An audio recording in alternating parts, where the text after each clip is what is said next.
Est-ce que vous travaillez à la maison comme tout le monde? Alors, je vais donner des conseils pour comment utiliser les meubles à la maison pour être un peu plus confortable quand on travaille. Alors, on trouve une chaise. Le divan n'est pas idéal. Alors, avec la chaise que vous avez, on veut mettre les fesses jusqu'au bout et les épaules sur l'arrière de la chaise. Si nos hanches sont un peu plus hauts que les genoux, c'est parfait.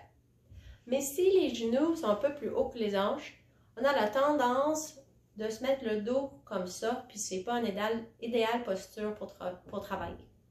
Alors, on a peut-être besoin d'un coussin. On le met jusqu'au bout de la chaise, on s'assoit dessus, et maintenant, nos hanches sont plus hauts que les genoux. Si on met une petite balle dans les hanches, ça roule tranquillement vers la terre.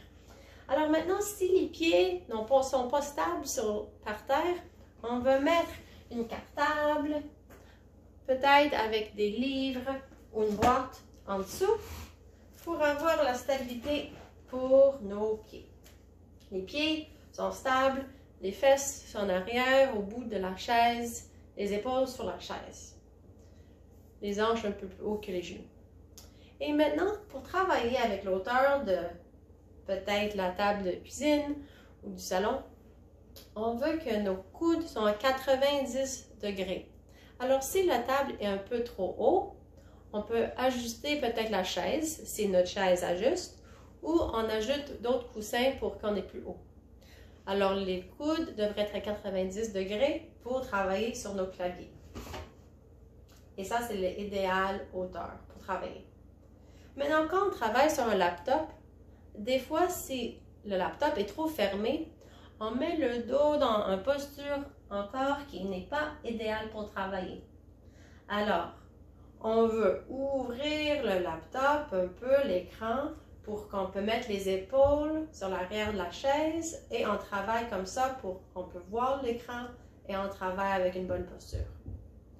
Mais si on veut la hauteur idéale pour l'écran, c'est vraiment le haut de l'écran à l'auteur des yeux.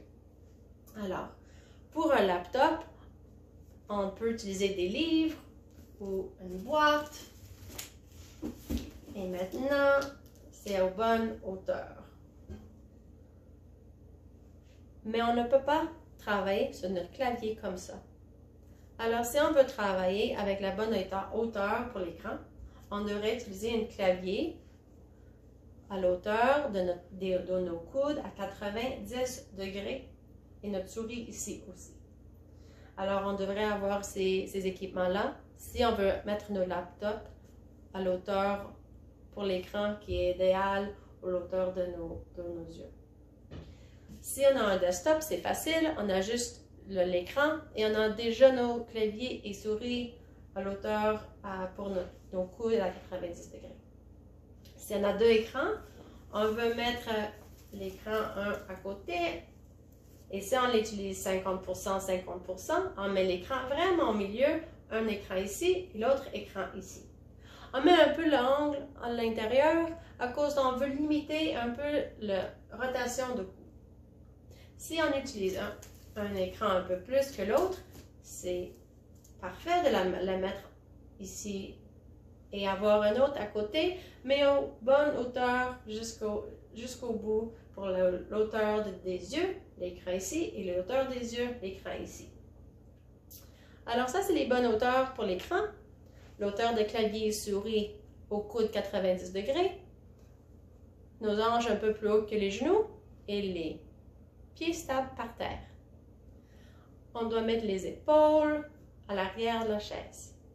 Mais si on veut un peu plus de support ici, on peut prendre une serviette à la maison et faire un petit un rouleau et on le met dans le bas du dos. Et maintenant, on est un peu plus confortable avec la stabilité un peu plus dans le bas de dos. On utilise une serviette à une taille qui a du sens pour le support que vous avez besoin. Alors, c'est comme ça, On utilise les meubles à la maison pour organiser votre bureau à la maison.